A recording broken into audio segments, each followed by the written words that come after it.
everybody, and welcome back to FranklinCovey's On Leadership series. I'm Scott Miller, and I serve as your weekly host and interviewer. For those of you who've joined us in previous interviews, we're now strongly into our second year. We've had some amazing guests join us for On Leadership. If you can see the set behind me, we have had everyone from David Sibbett on visual leaders, General McChrystal, who authored Team of Teams, Doris Kearns-Goodwin, Team of Rivals, Eric Barker, Barking Up the Wrong Tree. What an amazing interview. Susan Cain from Quiet, Liz Wiseman, The Multipliers, Stephen M. R. Covey on The Speed of Trust, Chris McChesney on The Four Disciplines, Seth Godin on his 10 books, Daniel Pink. It's been an amazing ride. We have some great guests planned for you coming up in the future weeks, so we hope that you'll subscribe to the On Leadership series. It is now the fastest growing and largest subscription newsletter in the world, where every week we interview a different guest. Some weeks it's a CEO, other weeks it's a best-selling author, business titan, social scientist, leadership expert. Everybody we invite on has a common theme. They've had some reps. They've paid the price to articulate a point of view that will no doubt improve everybody's leadership competency. Whether it's the leader of your family, whether it's the leader of your division or team, perhaps it's the leader of your own life. We try to build a great interview so that you take away a nugget every week. Now, if you haven't subscribed, do so by visiting FranklinCovey.com. Click on the On Leadership button and subscribe. It's complimentary. Comes out every Tuesday morning around 6 a.m. Eastern Time via email. We'd love to have you forward on the link to all of your friends, family, colleagues. Anybody can subscribe. We'd love to have you join the On Leadership series. And I tell you, today's guest is going to rock your world. This is a man who, with his co-author, knows a thing about leadership. In fact, Leif Babin is our guest today, the co-author of the #1 New York Times book, Extreme Ownership: How U.S. Navy SEALs Lead and Win. Leif, welcome to On Leadership. Thanks, Scott. Great to be on with you. Leif, such an honor to have you here. First, I want to make sure that we take an appropriate moment, and on behalf of our chairman, our board, the thousands of FranklinCovey associates around the world, the tens of thousands of clients, organizations, and the millions of people who are our clients, and everybody else in between, U.S. citizens, all of the international citizens, thank you for your service to our country. You can't help but read this book and have an enlightened sense of what it means to be a member of the U.S. military, whether you're serving in peacetime or wartime. I want to thank you and your colleagues that have preserved freedom, democracy around the world, brought stability in places where they had no sense for that. You've lost comrades and friends. You speak about it in the book. I want to give you a sincere reminder of how much you are appreciated, and your family as well, for everybody who's joining today. Thank you again for your service. That means a lot, Scott. Thank you so much for that. I certainly was able to serve with some extraordinary people, and it was a real honor for me to serve in the U.S. military, and I'd certainly do it all over again in a heartbeat. But thank you. Leif, your book brings to light, with your co-author, Jocko, the horrors of war, right? I mean, you've written a book that is Pentagon approved. You speak very charitably about all of your colleagues in the book that perhaps either lost their lives or were wounded. You wrote a book that is an amazing leadership manual, and I know a thing or two about that. Having been in the leadership business for 25 years myself, I've read a few books, a few thousand books, authored a few myself. We invited you on because your book is arguably one of the most visceral, but practical leadership books I've ever encountered.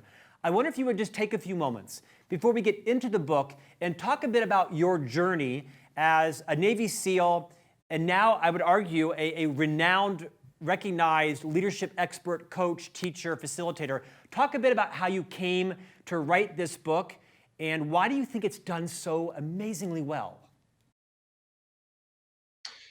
It's a great question, Scott. I think for me, we were incredibly humbled by the combat leadership lessons that we learned.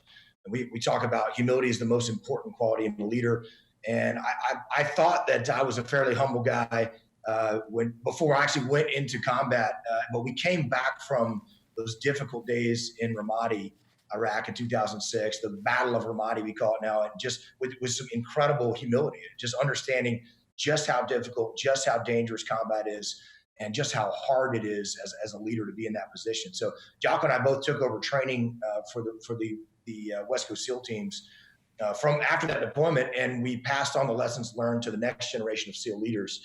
And that's what I tried to instill in them, was just to try to prepare them for those difficulties of real actual combat situations. And it provided an extraordinary leadership laboratory as we ran training to see the same scenarios over and over again, difficult, challenging SEAL training scenarios where we put different leaders, platoon commanders, task unit commanders, platoon chiefs in these roles, and you could clearly see what worked and what didn't work.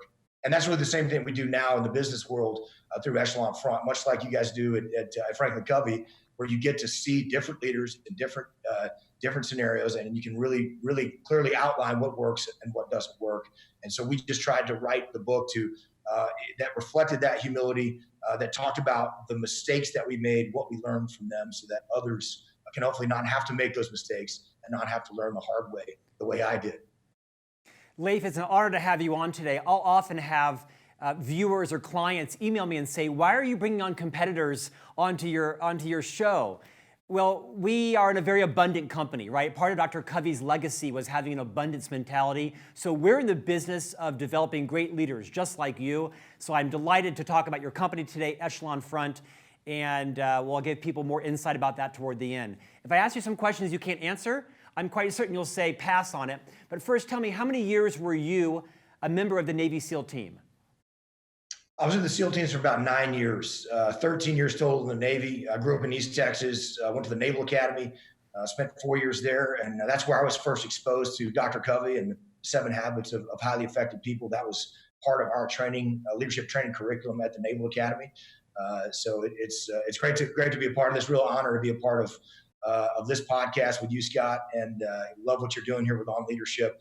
Certainly a real fan of what you guys do at FranklinCovey. Like you guys, we care about leadership. We care about helping leaders get better, and in any way, shape, or form, we're happy to do that. So I graduated from the Naval Academy in 1998, and I went to the surface fleet. I was not selected to be a SEAL out of the Naval Academy. It was my dream. It's what I wanted to do, but I didn't get to follow that path. They only took 15 guys out of our class of 900. And I wasn't one of those 15. So I spent a couple of years on surface ships. 3.5 years later, I got a chance to go to BUDS, which is the basic underwater demolition SEAL training program for the SEAL teams. And once I graduated from that, I went and spent those 9 years in the SEAL teams, did 3 combat deployments to Iraq. And I was a leadership instructor for every SEAL leader graduating from our training pipeline, the young SEAL officers that were graduating from that for 2 years. And that was extraordinary. I loved it. Love to pass those lessons on. And that's what we love about what we do now, is helping leaders get better, helping them to solve problems through leadership. Leif, are you able to disclose at any given time how many people have achieved the status of Navy SEAL? Sure. I mean, it's certainly not classified. We have about a 70 to 80% attrition rate on average from our basic training program, BUDS, as I mentioned. So we started my class with 193 guys, graduated 44 at the end of that, and only 18 of those 44, which I was fortunate enough to be a part of, were originals who had started with the 193 and made it through in one shot without getting rolled back, without getting injured. Those sort of things. So it's a tough training program. At any one time, I think we have, those numbers fluctuate a little bit, but I think we have about 3,500 active duty SEALs in total, and a few hundred reservists. But it's a fairly small force. Yeah. I spent all of my time on the West Coast SEAL team. So the guys on the East Coast would call us Hollywood SEALs. So let's get into the book, because it's, like I mentioned earlier, an invaluable leadership practical guidebook. The book is really built around your and your co-author Jocko's experience as a SEAL in Iraq in what you call the Battle of Ramadi. And each chapter has a very similar structure. It has 3 parts in each chapter. The first is a fairly visceral, true, almost moment-by-moment account of the leadership experience that you and your co-author had as a SEAL with your team embedded in, the other armed forces groups, as well as some Iraqi troops. You share very heartfelt and sort of blood pumping stories around real life and death experiences.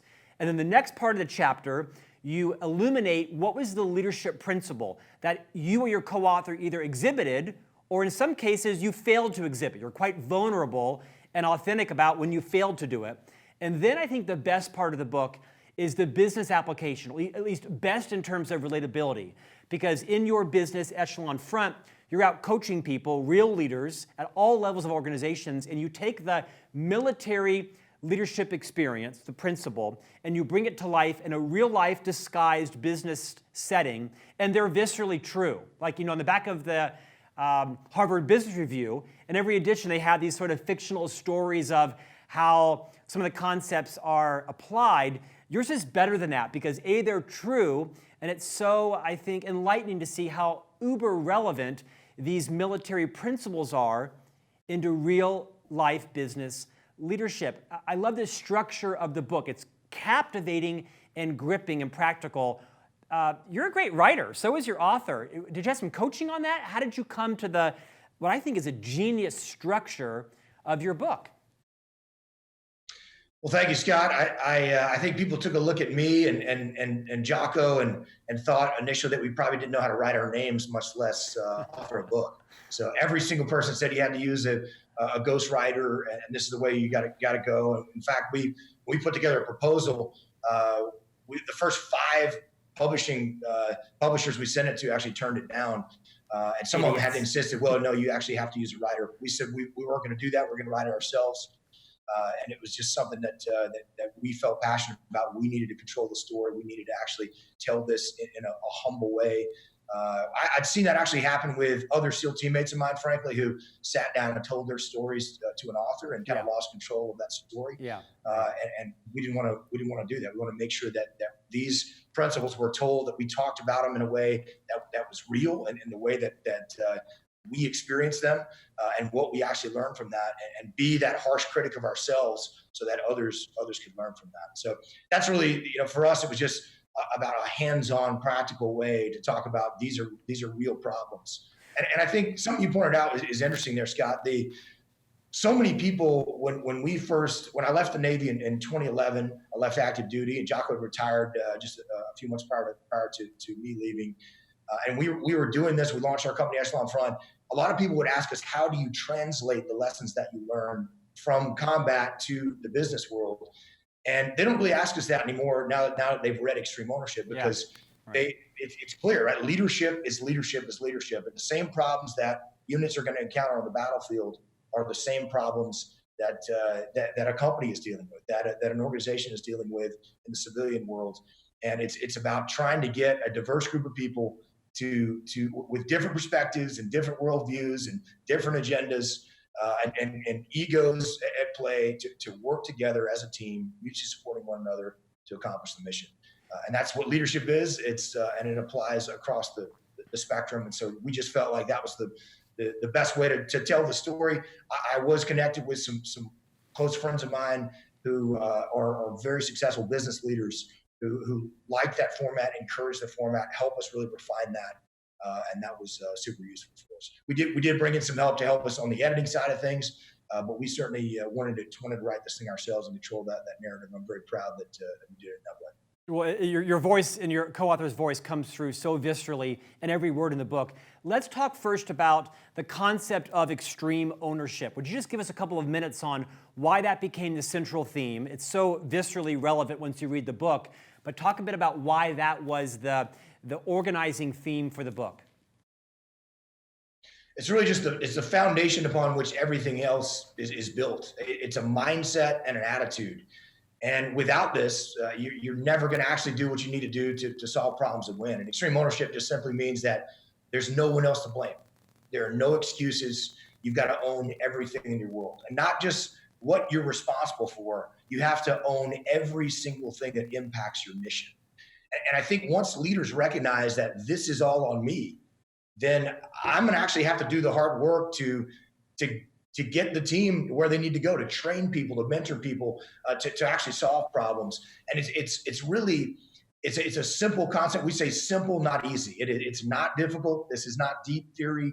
It's not a hard concept to understand, yet it's incredibly difficult to apply in real life because our human condition, there's just something in our psyche that wants us to make excuses, point fingers, cast blame. And when you do that, problems never get solved.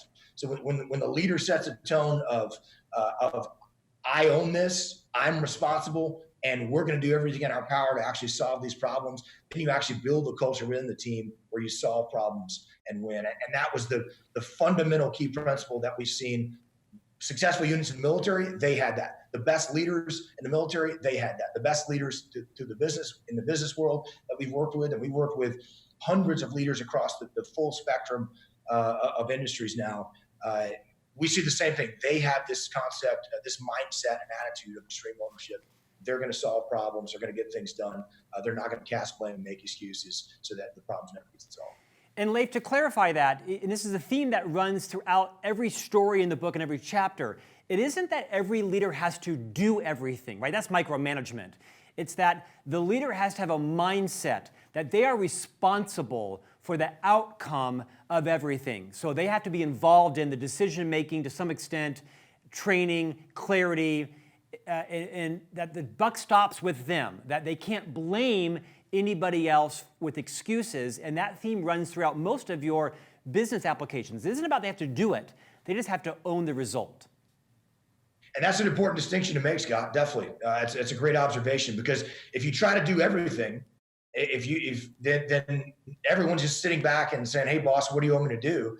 Then that's an ineffective team. That is centralized command, which is the opposite of the key principle of decentralized command, where you've got leaders at every level that understand the mission, that are stepping up, making decisions, making things happen, solving problems at their level to get things done. So that is an important distinction to make. It just means that you are responsible for everything, that you don't have to do everything. And we get this question a lot, as I'm sure you probably do through your work at FranklinCovey. This is something that, and it really stood out to me. Someone asked this question recently of Jocko as we were doing some work together. Well, is it really the leader's fault? If the leader wasn't there and the leader didn't do this certain thing, it was just someone on the team who was down the chain, is it really the leader's fault? And they were basically getting to the premise of the chapter we wrote about, no bad teams, only bad leaders. Well, is that really true? And we used the example of Navy ships, which is something we learned, in studying leadership when I was reading the 7 Habits of Highly Effective People back in the Naval Academy. For the commanding officer of a Navy ship, if the ship runs aground, the commanding officer is going to get relieved. That is almost certainly what's going to happen, even if that commanding officer was not on the bridge wing at the time. And the reason it's so important for that commanding officer, for the leader to understand that he has total ownership of that, is if you really feel like it's not your fault, if you really feel like, well, it's not really me, it's really my team, and I can cast blame there, then you're never actually going to do the hard work necessary to train your people, to mentor your people, to get them where they need to be, to make the tough decision to maybe let somebody on the team go who's a perpetual underperformer and dragging the team down. You're not going to make those kind of tough decisions if you really feel, well, it's not really my fault. I can kind of hide behind some excuses and say, well, it was them. It wasn't me. If you have the attitude of, no, it's my fault, I'm responsible for everything that happens within my team, within my organization, then you do the hard work. You make sure your people are trained and ready to take on problems and solve those problems. And that builds a team of decentralized command where you have leaders that are stepping up, making things happen, making recommendations, even where a leader says, realizes, hey, this is above my pay grade to make this decision or dedicate this resource. They're making a recommendation up the chain of, here's a way I think we can solve this problem. Not my decision to make, but here's a course of action that I think could help us, which obviously makes the big boss's decision super easy when you have a team of leaders at every level that are stepping up to lead.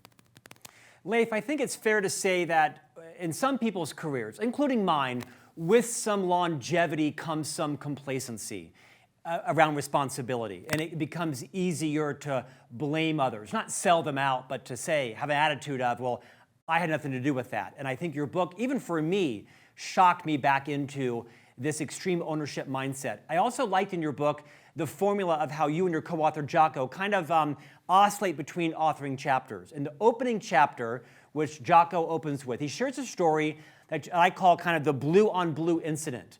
And by the way, I have no military background. I never served in the military. My father was in the National Guard, but I got a crash course on military acronyms. Let me tell you, it was a bit of an effort just to keep track.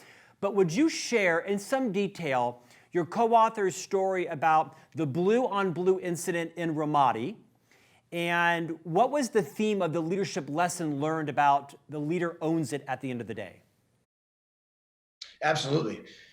First of all, just for everybody's understanding, blue on blue is a friendly fire scenario. What that means is we have U.S. forces shooting at U.S. forces, or our coalition partners, whether it be the British or Iraqi forces that we're working alongside, and we're actually shooting at each other. And this is it's the worst case scenario for a military unit. It's terrible to be killed or horribly wounded by the enemy on the battlefield, but it's so much worse if you're killed or horribly wounded by your own guys who mistakenly thought you were bad guys, or you mistakenly shoot and kill your own guys that you thought were bad guys. So it's kind of the worst scenario possible.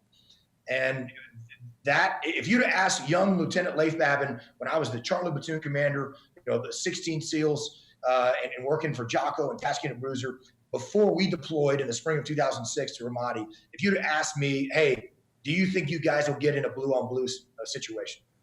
My answer would have been, never happen to us. That'll never happen to us. That only happens to losers who don't, who don't plan right or aren't paying attention to what's going on. And the reality was, we realized very quickly when we got to Ramadi in this violent urban environment, blue on blue scenarios were just an absolute reality, and it happened to us all the time. It happened to us all the time. And we had to be prepared for it, that it was going to happen. If we didn't expect it was going to happen, then we would never be able to, we wouldn't take the extreme measures necessary to mitigate risk. And the situation we wrote about in that chapter was we were very early in the deployment. We'd only been on the ground for, I think, 2 or 3 weeks at that point. We were very new there in this violent terrorist stronghold of Ramadi. It was totally controlled by insurgents.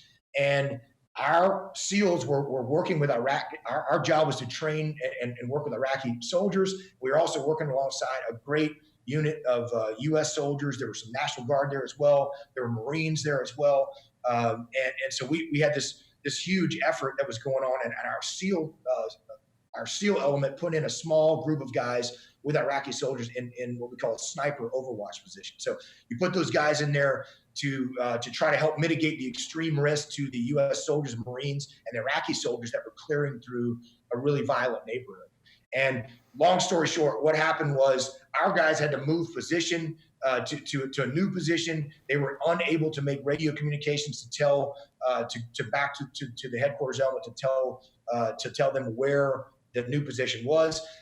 An Iraqi unit with their U.S. advisors was out of their sector, and it just happened to be the perfect storm where they got in a giant firefight with each other, thinking that the Iraqis thought those were bad guys in the building. Our guys thought they were being attacked by enemy fighters. This was right at first light. You couldn't really use night vision, but you couldn't really see with the naked eye because there wasn't enough light. So it was a horrible situation that we got in, and we had one of our guys wounded. Thankfully, it wasn't terribly, but we had a horribly Iraqi soldier killed and several more wounded, and it could have been a disastrous scenario.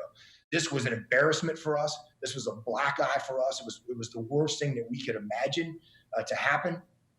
And of course, when it happened, we started getting emails from our other SEAL units that were in country. What the heck happened here? What's going on over there with you guys? What are we doing? What's happening? Our commanding officer had said, hey, shut down operations. I want to know how this happened. We're going to make sure that, we're going to find out what happened here. And frankly, we knew that probably somebody would get fired over that. So we had to stand down operations, and we had to actually figure out how this happened, break down all the different things that had happened. And it was a huge snowball effect of a dozen different things that happened that just happened to compound on each other to cause that problem.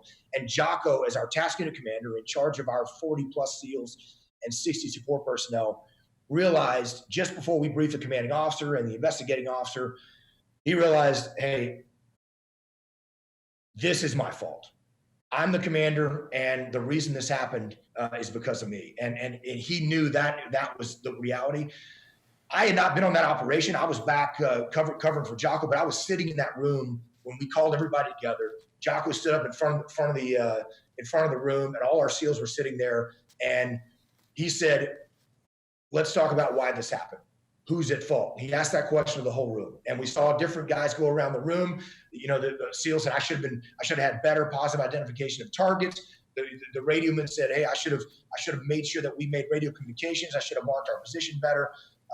The guys who had been with the Iraqi soldiers on their side said, "We should have done a better job of making sure they were in sector." We went around the room, and Jocko, to every single one of them, said, "Negative. It's not your fault. This is my fault. I'm the commander. I'm the task unit commander. I'm responsible, and we are going to make sure that nothing like this ever happens again." And to see him do that, this is one of the things that keeps people from actually stepping up and taking ownership. Jocko had not been in that position when they got in a firefight with Iraqi forces and their U.S. counterparts. He hadn't even been there. He wasn't. We knew he wasn't the guy who was actually doing the shooting or had not communicated on the radio. But to see him take ownership of that was dumbfounding for us. It was just a recognition that is what we must do. And so often leaders don't want to do that. They don't want to take ownership because they think people are going to lose their respect. People lose respect for me. And the reality is when a leader makes excuses and blames other people, if Jocko had done that to all the guys that were trying to take ownership, then we'd have lost respect for him. We'd have all lost respect for him. The other reason people don't want to do that is because they don't want to get fired. And yet it's so much easier to fire someone who's making excuses, casting blame. You know they're never going to change their behavior. But it's so much harder to fire someone who actually says, "This is my fault, and here's what I'm going to do to make sure this doesn't happen again." So we learned that lesson. And for Jocko to demonstrate that, everybody in the room realized, I've got to take that same kind of ownership of the team that I'm in charge of, whether it's large or small, all the way down to the frontline trooper who's not in charge of anybody else but just himself and his piece of the mission. And so at every level, we had people that were solving problems. We went through in detail what we could do to prevent this from happening. We learned those lessons. We presented them to everybody else. We shared that with everybody else in the task unit. And taking the lessons from that, we made sure going forward that never happened again. And even though there were times when we got shot at mistakenly by U.S. forces or Iraqi forces, we could immediately stop that from happening before it ever got out of control. And it really saved lives on the battlefield. I think we'd have lost a whole bunch of guys otherwise had we not learned that lesson.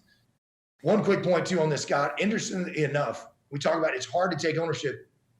And Jocko will tell you this now. When we started writing this book, the initial first chapter was "No bad teams, only bad leaders." And I said, you know what? I really think the most powerful example of extreme ownership is when you stood up in that room and took ownership of that horrible blue on blue situation. And Jocko didn't want to write that chapter. He didn't want to write that chapter. It was a black eye for us. It was a difficult thing to talk about. And finally, we talked about it. He realized, okay, I understand where Leif's coming from here. Let's give it a shot. He wrote the chapter, and to me, it's the most powerful part of the book.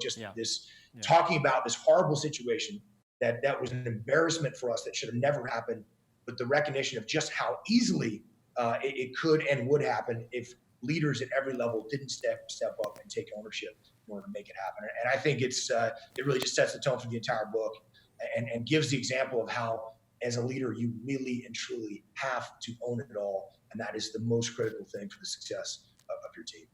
Completely agree, Leif. Well said. Your co-author, Jocko, is probably the beneficiary of your wise counsel on that, because that first chapter really lets the reader stand back and say, "Would I have done the same thing? Have I done the same thing?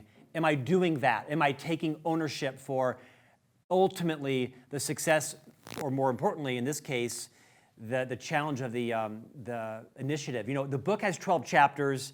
Your chapters are extreme ownership, no bad teams, only bad leaders, believe, as in like believe in the mission, check your ego, cover and move, simple, prioritize, execute, and about 4 or 5 others. I want to take a few moments and dig deep into chapter 6, which you call simple.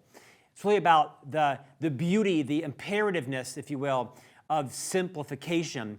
But first, you have a concept in the opening chapter that you call the tortured genius, and I thought was so relevant to the business world. In fact, I was shocked throughout the book for two guys that have had mainly their career be in the military, how relevant and insightful all of your business applications were.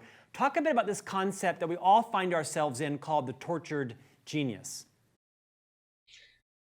Well, I think we've all been tortured geniuses at times. I know certainly I have. And the tortured genius was a term that was coined by a good friend of mine in the SEAL teams when we had one of our teammates going through training who would want to ask a question of the instructor staff. And we know, if you ask a question that doesn't seem relevant to the instructor staff when going through SEAL training, you're going to get hammered. Right? And what that means is everyone's going to get dropped for push-ups. You're going to have to run back and forth in the surf zone. And we tell him, hey, don't do that. And he would do it anyway. And of course, we'd all get hammered. So, and it was a great label to put on someone who sees, well, everyone can see the flaws in what I'm doing, but to that person, they just, to the rest of the world, my shortcomings are clear, but they just can't see the genius of what I'm doing. And that really just comes from a person who is unable to check their ego, is unable to detach from their own perspective and see the world through kind of everyone else's eyes, the world as it is, and not just from their individual perspective, and say, okay, let me actually think, are we doing the right thing here? Am I just trying to go with this plan to prove I'm right? Because tortured geniuses are really can be a real problem in any organization, and that's when we see leaders get fired in the SEAL teams. It's never because they're tactically unsound. It's never because they're not physically fit. It's never because they're not competent. It's always because they can't check their ego. It's because they won't take ownership. They won't accept valid constructive criticism when it's necessary, and the rest of the world can see, like, absolutely, there's some things you need to fix. And so I think it's a term that applies, and when you can recognize that in someone and point it out to them, oftentimes you can allow them to see that in themselves so that they can fix that and drive on. And if they can't, that person's really unfixable, and it might be somebody that you're just going to have to eventually let go and hire somebody else that can do their job for them. Leif, I could have closed my eyes and pointed to any chapter in the book to go deeper on because they're all extraordinarily relevant. I highly recommend that every one of the C-suite read this entire book. In fact, maybe read a chapter a night for 12 nights so that really sinks in, and that you take some time, like I've done, to bring some introspection to say, I might have been good at that, but I've slipped from that, and my ego has gotten in the way, or my complacency. It's probably a good book to read every year to kind of realign everybody with the extreme ownership philosophy. But I do want to go deep into 6, as I think 6 has a remarkable relevance in the business world. And it basically is this idea around the value of simplicity and how easy it is, the more educated we are, the more competent, the more senior we are, to move away from the value of simplicity. I think there's some correlation in your longevity and your need to complicate, your need to add ideas on. Leif, would you take a couple of moments? I'd like you to both share the combat story and what resulted in the lack of simplicity, or what could have resulted in more complexity. And then I thought, actually, the compensation discussion in this manufacturing firm was sort of like, Seth Godin, the famed, bloggist and speaker and author. Seth kind of writes these blogs every day that are just unbelievably insightful about what's going on in every organization. And your chapter does the same thing. It's like, gosh, were you here at our last compensation meeting? Because even at FranklinCovey, our comp plans, I think, are way too complicated. I'm sure I've offended my members of the executive team, but we do overcomplicate stuff. Talk about the military example, and then would you share and illuminate the compensation complexity, and maybe end with why it is so important that leaders move off their intellect, their experience, and simplify, simplify, simplify. Absolutely, Scott. You've hit on a huge point here, and it's a common problem that we see. And even though there's a lot of terms that have been out there for a long time. I mean, I grew up reading military books that talked about the keep it simple, stupid, the KISS principle. Yep. So people, they know that, and they talk about it, and they pay it lip service, and yet they create complexity in everything that they do. And with a business case, it's just like the military. it's inherently complex in what you're doing. When you're talking about, for a military operation, for folks that haven't served in the military, when you're talking about multiple units on the battlefield, Army, Marine Corps, SEAL teams, other special operators, different radio nets, different standard operating procedures, different ways of doing things, aircraft overhead, sometimes multiple layers of aircraft, people moving in and out. You got the enemy who doesn't, who gets a vote and you can't actually fully predict what they're going to do. You can only kind of guess, based on the info that you have. So things are incredibly complex. It's just the world that we live in. But the problem is when you build complexity into your plans, when you communicate in a way that's not simple, clear, and concise, people can't execute. People are unable to execute. And it's one of the chief things that we see go wrong on the battlefield. And that story was a great example. We had a leader that it was a U.S. Army officer who was in charge of some Iraqi soldiers, and he was going to go out on a patrol in a really dangerous area of Ramadi. And he'd been in an area of Iraq that wasn't near as volatile or as dangerous as Ramadi was in 2006. So he'd just come, from those areas, and he didn't really have a full understanding of just how dangerous and bad it was going to be. And he put together a really complex plan to patrol across the city that they are almost certainly were going to be attacked. And he thought the plan was simple. Hey, we're just going to go from this point A, to this point B, without recognizing how many battle spaces he was crossing over. So you're going from U.S. Army battle space to a different Marine battle space, back into U.S. Army battle space. So you have to coordinate with all those different units. Them sending out quick reaction force is going to be difficult. And Jocko was able to talk him into, hey, why don't we simplify this plan? Why don't you just do a very short patrol within this one little battle space? And thank God that Jocko did that. We sent some SEALs out with his Iraqi soldiers as well to protect those guys and make sure that they weren't getting in deeper than they could. But they patrolled out the camp, and within 12 minutes they got in a huge firefight. They got pinned down by enemy forces, and it was thank God that it wasn't a worse situation, because had they gone much deeper in enemy territory, we may have not been able to even get to them. The tanks from the U.S. Army company that owned that area were able to get out there and stop that problem from happening. So when he came back, I think that officer recognized, hey, that was a complex plan. Thank God that we actually kept it simple.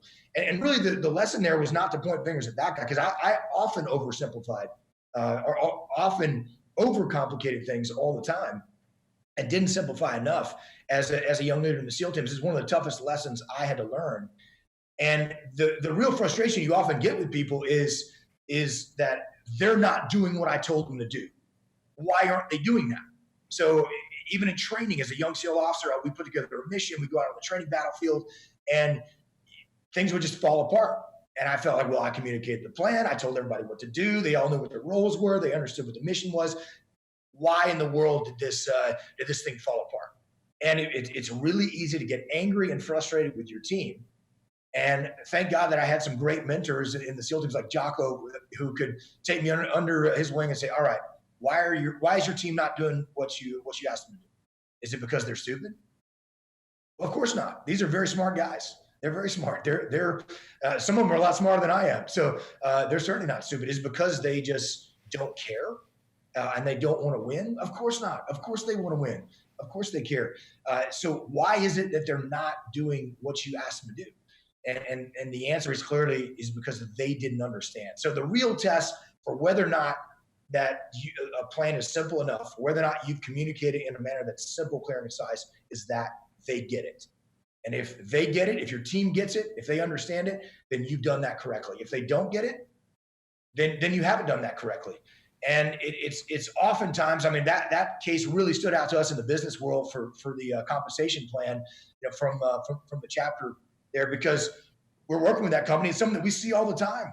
And at the highest levels of leadership, the CEO and the CFO, they've come up, maybe some of the department heads, they came up with a plan that they thought was brilliant. This is a great way to incentivize people to go out and do the hard work, and we're going to pay them bonuses based on this or that. And yet nobody understands it down at the frontline troop level, at the frontline leader level. Nobody understands it, and it's frustrating to them. They don't get it. They don't understand it. So how can you incentivize people to do work when they don't understand it, when it doesn't work? So it's oftentimes just the recognition that it doesn't matter how simple it is in my mind. Of course, you understand it. If you're the leader, you're privy to a lot more strategic information than your troops are. And I think it's pretty standard practice that if you think your team gets it this much, they actually get it about that much. Right. And that is just kind of the standard condition. I think if a leader understands that, then they're going to be set up for success a lot better in life. The way to fix that problem is to ask people, is to ask them. And it's not just saying, hey, do you get it? Do you understand? Because people are always going to say yes, but it's to ask somebody in the military, we call it a readback, where you're saying, okay, we just talked about the mission. Talk me through this particular aspect of the mission. Let's say the escape and evasion plan. What are you going to do if you're out there on your own? And how are you going to signal? When are you going to expect U.S. forces to come and link up with you? Where are they going to come link up with you? Talk me through that plan. And then you're going to know right away that the people get it or they don't get it. And if you're getting blank stares and they're not able to tell you that, instead of getting mad at them, then you actually need to look at yourself and say, okay, obviously I wasn't clear about how I communicated this plan. And I know if this person doesn't know it, then probably everybody else on the team doesn't know it either. So that's really the test. If you can, communication, simple, clear, concise, plans have to be simple. And if people understand them, then they're going to be able to execute. But if people don't understand, they can't execute. And as a leader, you've got to make sure that you do that correctly. Leif, I think the business case study in chapter 6 around Simplify is worth the book alone, because I believe there is a bit of an inverse correlation in how high you are up in the organization and your ability to simplify, because you've had all this field of experience and a frame of reference and all your schools of experience and education. And by nature, I think we like to complicate things to maybe to validate our existence or such. I rarely see a senior leader in our client organizations who travel light.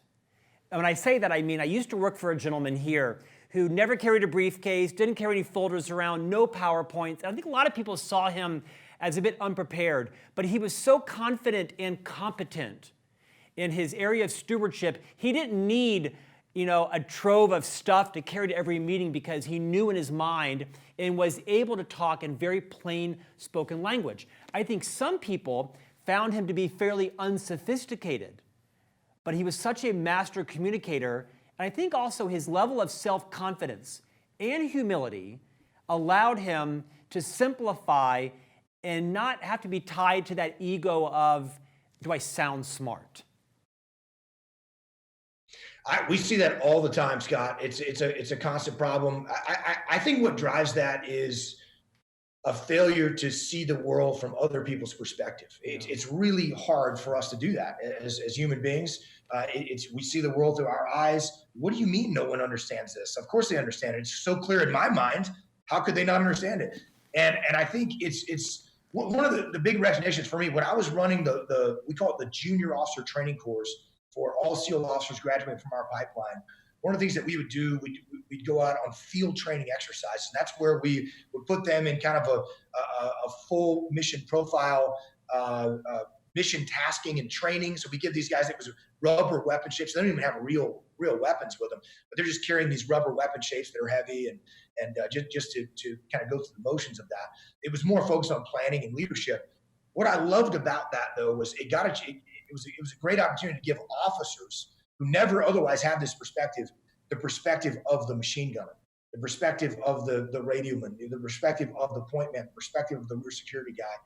Because so often as an officer, you're on a patrol, and let's say you're on a patrol that's going multiple kilometers over rugged terrain. It's nighttime. Guys are carrying a bunch of heavy gear. They're carrying the machine gun and et cetera. And those guys have no idea what is going on. They have no idea what's going on. So as a leader, I know exactly where I am. I'm looking at my GPS. We'll stop and form up a perimeter often, and we'll do a map study. So myself and the point man and like the assistant patrol leader are able to look at the map and understand where everybody is. The other guys they're going for a hike, and they have no idea whether it's another 45 minutes or whether we're 5 minutes away from the target of where we get to go, when they can take a break. There's no end in sight. And that's very, very difficult for people. So the best leaders, once you recognize how frustrating it is to be the last guy in the patrol, where you're stumbling and tripping out in the dark, carrying all this heavy gear and having no idea, where you're going, is you recognize, hey, I've got to pass the word to those guys. I've got to make sure, let me think about it from their perspective. All right, guys, we're about 500 meters from the target. We should be there in the next 5 to 10 minutes. Just stand by. It's up here in this direction. If you're just giving people just a general overview about where they are and where they're going, they don't have to have your insider detailed strategic knowledge at the CEO level, but they definitely need to have some insight into the strategic picture. And again, they're not going to get it unless you tell them. I think once leaders recognize that they will not understand it, that's the only thing you can be certain of. They will not understand any of that strategic insight and have any grasp of that unless you tell them. And that is your job as a leader, to train and educate them. They don't have to have all your knowledge, but to give them the perspective that they need to understand. And a leader who can communicate to the frontline troops in a way that they get and understand is the best leader. And that's, again, back to that test of whether or not they get it. And it sounds like that leader that you're talking about who walked around without, his PowerPoint presentations and laptops or phones. If he was able to communicate to the troops what they needed to know, he was an effective leader. And at the end of the day, we say there's only two measures that matter: effective and ineffective. So that's all that matters. You're an effective leader. Keep doing what you're doing. Yeah. Leif, final few moments. What advice would you give to the 95% of Americans that aren't involved or haven't served in the military? When we encounter someone in uniform or perhaps someone who's retired from the service, what advice would you give us socially on how to honor them, how to thank them? Pardon me. Is there a protocol that you would like the rest of us to know how we can express our appreciation? Look, I think most Americans are great, patriotic people who constantly thank military members for their service, and that's generally what I see. So I think there's no problem in doing that. I think that means a lot to those of us that have served, and I think that the recognition that the guys that we lost, Mark Lee, Ryan Jobe, Mike Monsoor, from my task unit, so many others from every branch of the military that gave their lives in the service of our country. I think just the recognition that they're not forgotten, and there's so many ways to honor folks. I think that means a ton. And similarly, for the 99.9% of Americans that will never meet an Iraqi citizen, after having lived there, fought with them, saved lives, hopefully expanded their rights and freedoms, what would you like to say to all of our viewers around what you learned about the Iraqi culture and the Iraqi people? We had a unique opportunity to engage with the Iraqi people and spend a lot of time with them, going into these areas that have been completely occupied by the insurgents for years, where we'd had zero coalition presence in 2006. And I think the recognition that I saw, that I think was different from a lot of Americans' perspective just watching the news, was that they were happy to have us there to rid them of the evil of those insurgents who ruled over them with this reign of torture and terror. And it was the precursor to ISIS, the Islamic State. And what do most Iraqi people want? They want to live their lives in peace. They want to raise their families. They want to put a new addition onto their house. They want to expand their business and their market share. And I think just giving them the opportunity to do that.